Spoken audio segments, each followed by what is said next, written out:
Up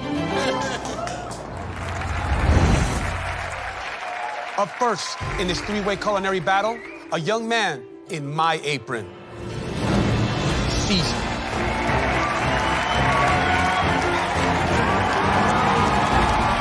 A 33-year-old high school English teacher from Houston, Texas. The first hurdle that stands in Caesar's way is a home cook that took my apron. My protege, Ashley. A 28-year-old professional grocery shopper from Opelika, Florida. And our final home cook, a young man that I have mentored through the entire competition, Jerome. A 25-year-old English teacher from Louisville, Kentucky.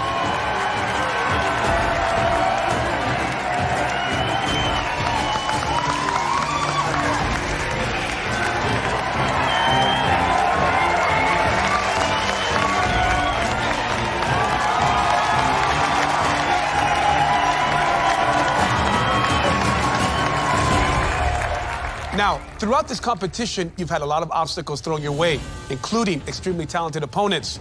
But tonight, they've all returned to cheer you on. Much love.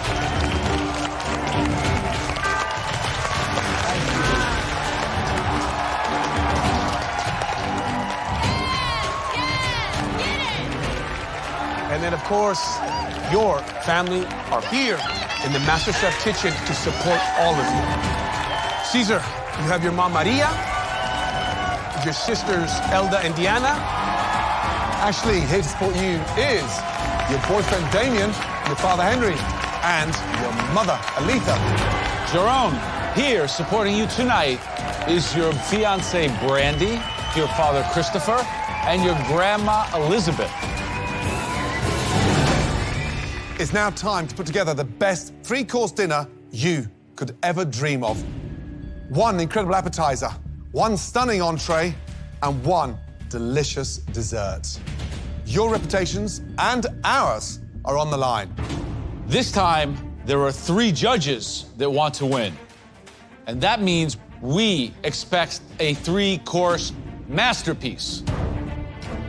You'll each have 10 minutes in the pantry to collect everything that you need to cook us the best 3-course dinner of your lives.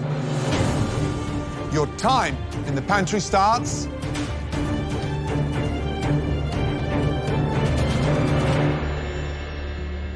now. Let's go.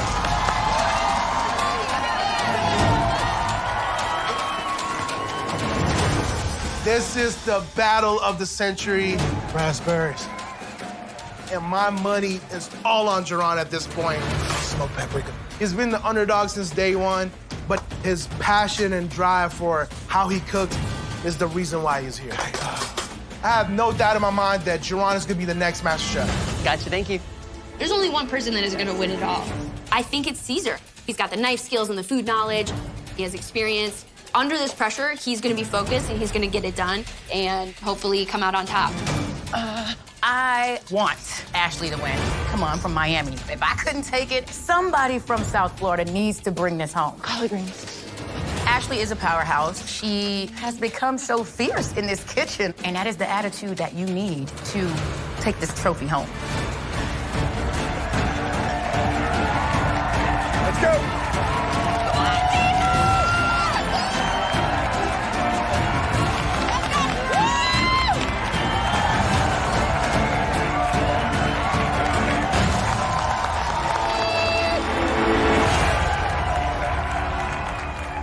Caesar, Ashley, and Jerron, the grand finale is about to begin.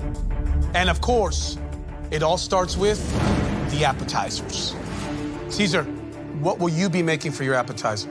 I'll be preparing a squid ink infladita with lobster, dragon fruit salsa, and a roasted poblano sauce.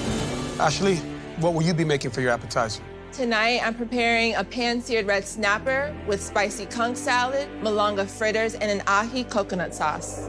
Jerron, what are you going to be making for your first course? Tonight, I'll be making a Nashville hot quail with a fingerling potato salad and poached quail eggs. This is it. You'll have just 1 hour. to make us your amazing appetizers. 3 plates of each. Are you ready? Yes, Joe. Don't let us down.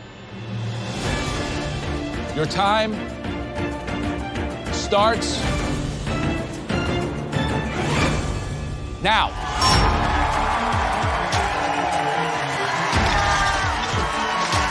This is it. Let's go.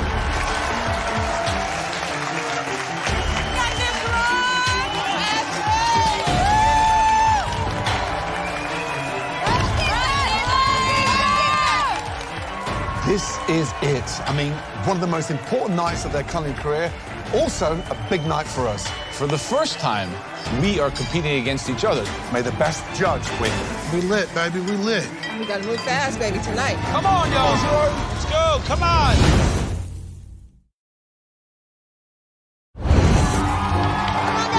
Let's go. This is it, the MasterChef Grand Finale. Whip, whip, baby. Whip, whip.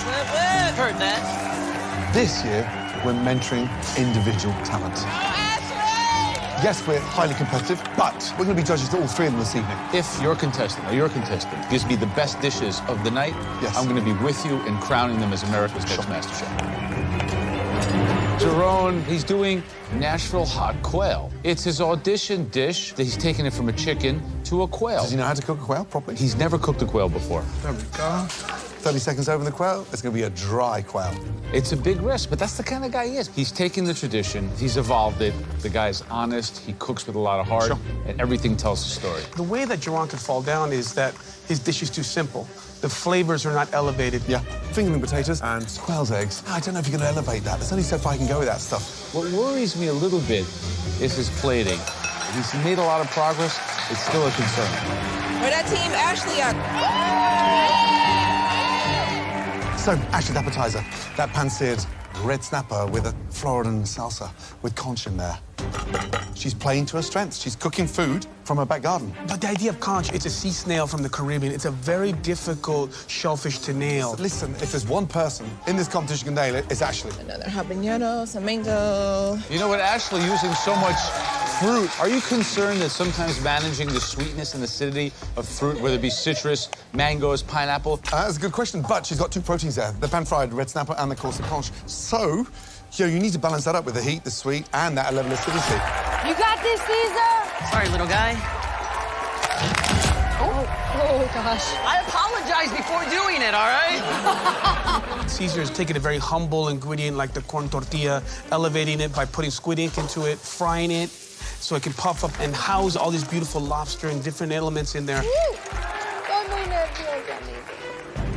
There's a lot riding on the execution of that little puffed up tortilla. But why take a risk just as a shell to put lobster in? It's texture, it's flavor, and it's a striking presentation. It's made with squid ink. That seems kind of like really off the rails for me. Well, do they make squid ink pasta in Italy? They do, but they've done it for centuries. Have they made squid ink tortillas in Mexico for centuries? They have not. Okay. We have 15 minutes down. We have 45 minutes to go, guys. Come on.